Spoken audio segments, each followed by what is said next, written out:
Hey everybody, welcome back. All right. Um, if you haven't seen my volume of rectangular prisms, um, rectangular prisms and prisms, please go watch that one first. Then when you come back to here, it'll make everything just a little bit easier. So volume of pyramids and cones. So the volume of a cone or a pyramid is 1/3 the base area times the height, which I always thought was kind of interesting. When I thought of a cone compared to a cylinder, I thought they were about half the volume.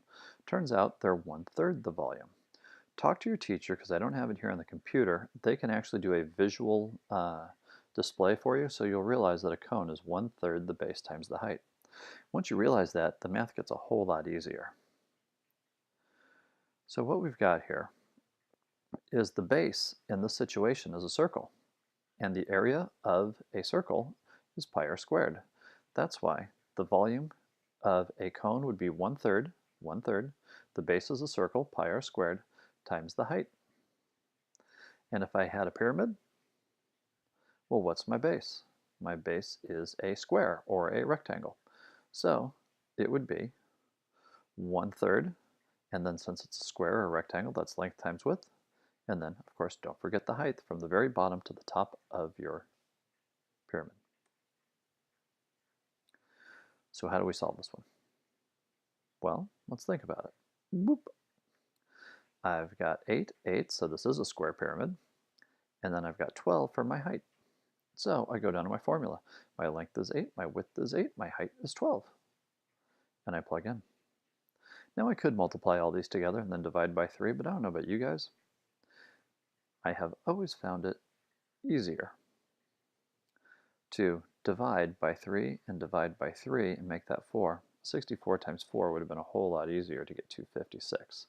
You get the same answer either way. So, what is the volume? 256 cubic meters.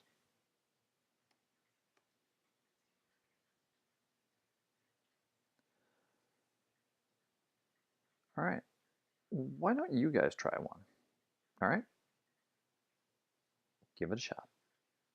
Okay, I'm back. Did you plug in properly? Did you get 1/3 of 225, which of course is 75? Did anyone simplify the 3 and the 9 and just get 25 times 3? Might go a little bit faster. Notice you still get 75. And you got your answer. Whoop, I'll back up and let you bask in the glory. All right, here we go. What if I change my base area? Oh, it's a triangle. So once again, the base area is a triangle. So my base area is going to be 10 times 8 divided by 2, which is 40. Now since the volume is 1/3 times the base area times the height, notice we just found the base area. So now I've got 40 times 9 times 1/3, because the distance, as I just showed, from the bottom of the triangle to the top of the point of the pyramid is 9 meters. So I get 360 divided by 3, which is 120. Hey, did anyone divide by 3 and divide by 3 and you get 40 times 3, which is also 120. All right, here we go. Why don't you guys see if you can find the base area right now? Here's the formula. Okay, I'm back. Did you do 1/2, 4 times 3? Did you get 6? Awesome. Now we're all set, because what if we knew that the height was 7 inches? Can you solve it from here? All right, I'm back. Notice 1/3 times 6 times 7 would be 1/3 times 42, which is 14. And once again, you can't always simplify, but if you can, it's always nice. Divide by 3, get 1. Divide by 3, get 2. 2 times 7, 14. Hey, same answer. And so we would have 14 cubic inches. All right, now here's one that is in your book if you go to Mendenhall, and I just kind of want to put it out here for you. How do you handle finding the volume of this special figure? Well, think about it. What does it look like? What does it look like? What if you split it? into a rectangular prism and a triangular prism. Notice, the volume of the rectangular would be